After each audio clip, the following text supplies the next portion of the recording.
Now, we're probably all guilty of storing food in the freezer and then forgetting what it is. You know what I mean? You come back 6 months later, you take it out and you think, what is this? I've got no idea.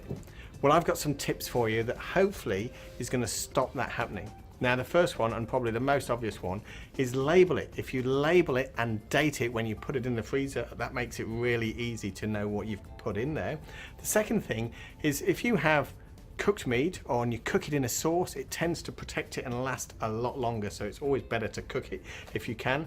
Now, vegetables, they're great also in the freezer. Just blanch them, that's put them in boiling hot water, cool them in cold water, straight into the freezer, and they'll keep for a good 3 months. That's perfect. Now, with meats, I tend to trim off the fat because it's the fat that can degrade first, so just trim off the fat first, wrap those up and label and date them. And then with fish, if you are going to freeze fish, again, just put it into cold water, take it out, and then straight in the freezer. That way the water gives a protective coating. Now, if you follow these simple tips, hopefully you will not have these undiscoverable pieces in your freezer anymore.